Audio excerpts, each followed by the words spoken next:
Baada ya kwenda kule akarudi, anasema jamani, nimeona kuna mtu kama amekufa. Kitu nilichokiona mimi hapa wakati tumekuja kwenye mazishi ya ndugu yetu hapa, ilitokea sitofahamu. Kuna mtu mmoja alikwenda huko kwenda kuvuta kama sigara.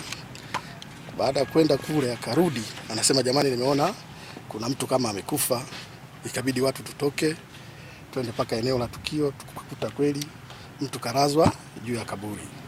Na kweli katika kuangalia kuna baadhi ya watu walikuwa hawajamtambua vizuri, lakini kuna mtu mmoja ni mtoto wa mheshimiwa diwani aliyepita.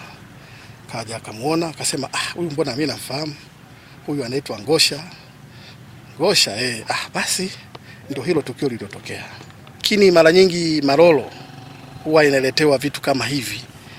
Huwa inaletewa, sio kwamba watu wanauawa hapa. Kwa mfano hata huyu mmejionea, huyu mtu hajauawa hapa. Nadhani hata damu hakuna chochote ambacho unaweza ukathibitisha, hakuna misuguano. Kwa hiyo na huku kwetu huku tumekuwa, kwa sababu ya wingi wa pori, tumekuwa sana tunaokota sana maiti zilizokuwa zimeshakwisha uawa. Pigiwa tu simu ya ghafla tu na mama yangu, kaniambia bwana Ngosha amefariki, ila wamemuua. Ndio nikawa nimetoka moja kwa moja kuja eneo la tukio, nikakuta tayari mwili wafanyaje wamepakia. Ngosha alikuwa pia ni bodaboda wangu ambaye nilikuwa namwamini hata kwa mizigo yangu ya nyumbani, kuanzia familia yangu kumwagiza kila kitu. Naona kikweli nimeumia sana. Sikuwahi kusikia na ugomvi na mtu wala fitina na mtu, na alikuwa ni mwadilifu kwenye kazi yake na ni mwaminifu pia. Hata ungempa milioni ilikuwa inafika. Kwa majina naitwa Doto Mamtuya, ni katibu wa maafisa usafirishaji mkoa wa Tabora. Nipo na viongozi wenzangu ngazi ya mkoa pamoja na wilaya.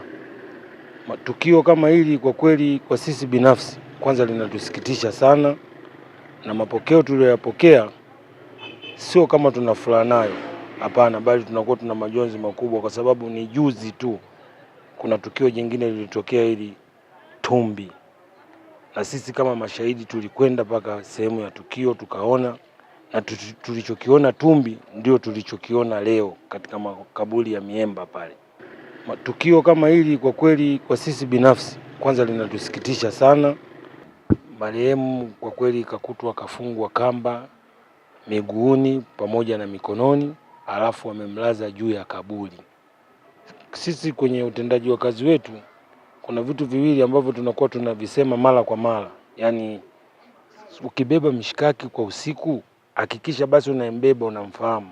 Lakini kama umfahamu upaswi kubeba mishikaki, kwa sababu ukibeba mishikaki lazima ukutane na matukio kama haya. Sisi wenyewe tunayalaani sana, na tunawasihi bodaboda wasiwe wanasubutu kufanya vitu kama hivi tunavyovikataza sisi viongozi wao. Uchunguzi unaendelea, na kwa hiyo sisi kauli yetu ni kwamba tutaendelea kupambana usiku na mchana na wahusika mpaka tuhakikishe kwamba nao tumewatia nguvuni ili waweze kwenda mbele ya sheria.